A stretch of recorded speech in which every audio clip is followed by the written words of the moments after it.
Good evening and welcome to Estuary TV News with me, James Dunn.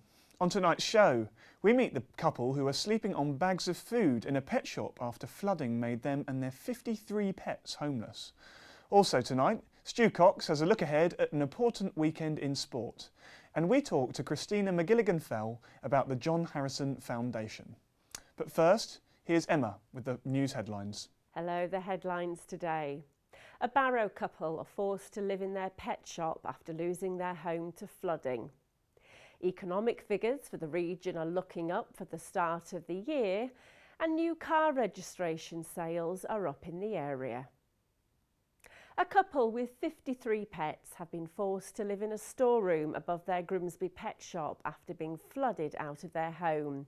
Barry Gladding and his partner Mandy Fields has spent 2 days stuck in the upstairs of their flooded home in Barrow before being able to escape. Now the couple are desperately trying to find new accommodation. You've got two choices. One, somebody gives you that chance, and the other is you've got to get rid of them.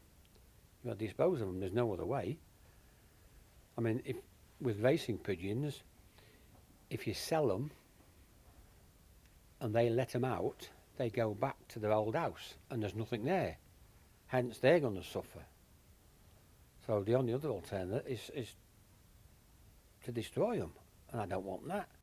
5 Humber colleges have come together with the Humber Local Enterprise Partnership to create the Humber Energy Skills Centre of Excellence. The project will see the 5 centres across northern Lincolnshire and East Yorkshire upgrade training facilities linked to the renewable sector. Money gained through the City deal will help fund the venture. Quarterly economic figures for the region show optimism, with 67% of firms expecting an increase in turnover this year. The research by the Hull and Humber Chamber of Commerce also saw 78% of companies reporting a rise in export sales. People are more concerned about competition, so it shows that things are hotting up in the business world, I think. And obviously with the developments of the winning the City of Culture for Hull and the £450 million Able Marine development on the South Bank at Killinghome, obviously things are going in the right direction, and so that's going to bring supply chain businesses into play as well, and so hopefully it's going to create a lot of jobs around the region fairly soon. The inquest into the death of a Red Arrows pilot has opened at Lincoln.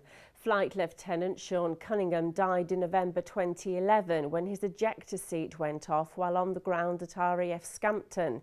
The inquest is expected to last 3 weeks. New car sales reached a 6-year high last year, according to the motor industry. Sales were up 10%, with on average 600 extra cars registered per day. This has been good news for our region, which has seen some dealerships being able to take on new staff. The increase in car sales has resulted in a substantial increase in staffing, so we've recruited quite a number of extra people in all of our departments, sales, service, body shop, because obviously we need to back up that service all the way through our departments. The passport PCP's product is a big thing that helps. The manufacturers are putting massive levels of support into us to help us do that, and Hartwell have got an aggressive strategy to ensure that we're backing that up. The Grimsby Institute Group is celebrating after receiving an overall grade of good with outstanding elements from Ofsted. The inspectors visited the Institute's campuses across the region during November, when they observed teaching and learning practices and spoke to staff and learners. It's really important that from our Ofsted inspection that we actually look at it as business as usual, and business as usual to us. And certainly our vision is very much about being an outstanding organisation. So we will be striving to continue on that journey. And the things that we will be focusing on are really what we've been focusing on for the last 3 years, are still going to be teaching and learning, because it's actually about that learner's experience. And we want them to have the best experience they can. 2 local amateur photographers have won the Suaby Hall and Gardens Coast, Sea and Sky competition. Trevor Hedges from Bridlington won the senior category with an image of Bridlington North Beach, and Bailey Emerson from Hull won the junior category with a photo of Flamborough Cliffs. The winners received a copy of their photographs and a season ticket to the East Yorkshire attraction. A Blessing of the Orchard is taking place this Sunday at the Green Future Centre in Grimsby. The traditional wasp sale will also feature an appearance by the Grimsby Morris men. And that's all from me. Join us again later. Goodbye. Thanks, Emma. Hundreds of homes were flooded after a tidal surge devastated coastal communities in North Lincolnshire in December, and many still have a long way to go until life goes back to normal. It's never easy to replace your possessions and find a new home, but for this pair of animal lovers, it's even more complicated. Erica Barker went to visit them and their 53 pets at their temporary home in Grimsby. This may look like any other pet store, but Baron Gladding and his partner have been forced to turn the office of their family-run business of over 24 years into a bedroom. Their rented property at Barrow Haven was one of hundreds in North Lincolnshire that were hit by the recent floods. After 4 feet of water submerged at their home of 7 years, moving back isn't an option. I mean, we came out because of the fumes of the central heating fuel and that on top of the water. We couldn't go back because of the fumes, so hence this was the next best thing.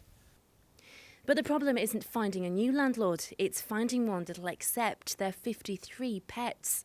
I mean, they offered us accommodation, but they won't take the animals or the racing pigeons. What do they expect me to do with them? Kill them? It's stupid. I mean, the family. The dogs and the parrots are living with them, but their 50 racing pigeons have had to be left behind. With racing pigeons, if you sell them and they let them out, they go back to their old house and there's nothing there. Hence, they're going to suffer. They've been living here since the 7th of December, but until they find a new home, the future seems uncertain. For you not to have your animals with you, that would be heartbreaking, wouldn't it? It is, because I've had them since I was 8 years old. I'm 72 now. The life... Excuse me. Erica Barker, Estuary TV. Now, last weekend was a thrilling one for some local football sides with plenty of excitement in the FA Cup ties. But this weekend it's back to normal as many of our local clubs push on with their all-important league campaigns. Here to tell us all about that and more is Stu Cox with a look ahead at the weekend of sport.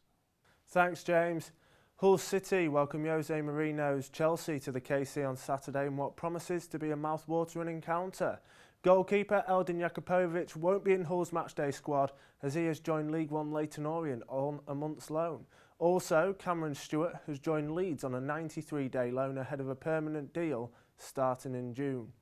It's FA Trophy action for 3 of our local sides this weekend, with 2 of them playing against each other.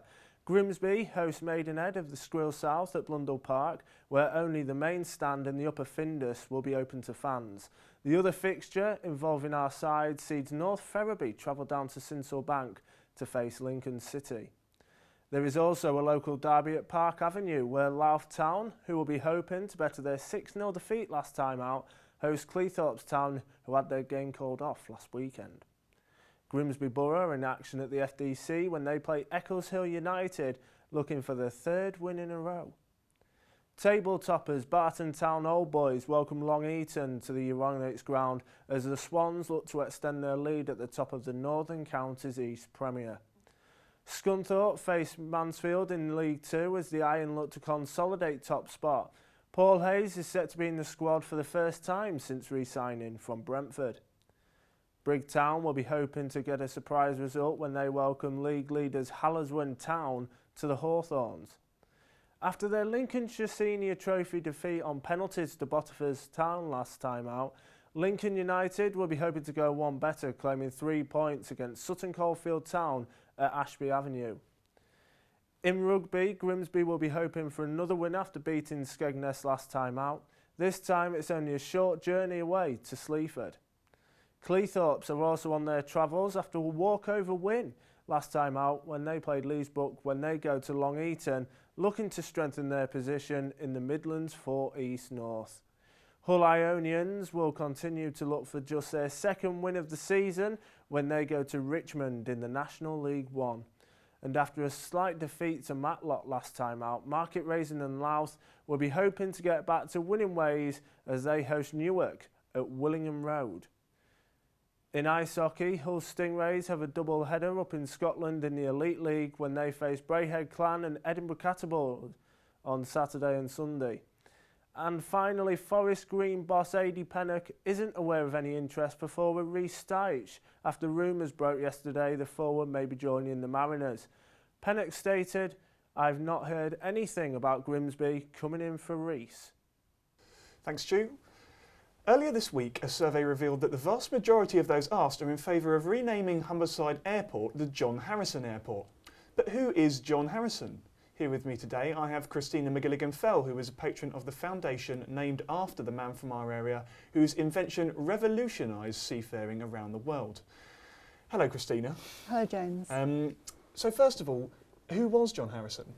John Harrison is a local genius. He was in actual fact a polymath, a man that had many qualities which included a mathematician, musician, campanologist.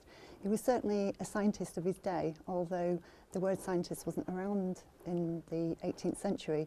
He forever questioned his work. You know, how did it come to be? And what was he best known for? He was best known as being a carpenter, being a clockmaker.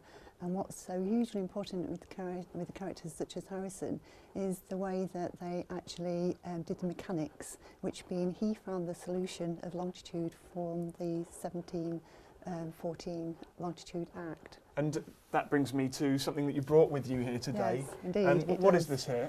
This is Harrison's, what we call the H4, and this is the timepiece that solved the problem of longitude at sea. And what did that mean for sailors around the world? That meant any sailor at any port could look at the time at port and take with him this chronometer on his voyages. It would keep accurate time. It would enable people to sail from east to west direction, knowing exactly the time. And just to really bring this home, I mean, this was the first timepiece. Indeed, it was the first timepiece. This is so hugely important. What this timepiece has is the design of Harrison, which we call the bimetal strip, which is a temperature variation device, which means wherever you go in the world, whether it be extremely hot conditions or extremely cold conditions, this clock, this watch kept precise time. It lost a second per month. And it saved lives as well, because this is the piece of equipment which allowed sailors to work out where they were, not just by use of the stars, but by using time. Yeah, it did, James. If we go right back to 1707, we actually lost the whole of our Royal Navy on one night. We lost 2,000 men. That's the whole of the Empire, the British Navy wiped out. And this turned our fate around. And this turned it all around because we knew we needed someone, and that someone was John Harrison, and he was a man in guy. Barrow that was a clockmaker that solved the problems through being a mechanical solution. But he wasn't an Oxford or Cambridge educated man, was he? No, he wasn't an Oxford and he wasn't a Cambridge educated man, but he was an educated man that had a good understanding of education, and he was schooled at home. His father was a parish clerk. And he's an inspiration to young people around this area now, is he not? He's a very inspirational man. The story of Harrison warms everyone's heart. This person never gave up. He was determined. He wasn't deterred. He knew he cracked it in 1726. It took this man 40 years of his whole life to achieve the recognition that he so rightly deserved at an early age. This man was a local genius. And he's someone that we here should recognise in this area. Yeah, he's a man that deserves this recognition. He has been recognised in other countries such as America and China, yet in his own backyard he's not known, and this is what we want to put right. We are a foundation about innovation.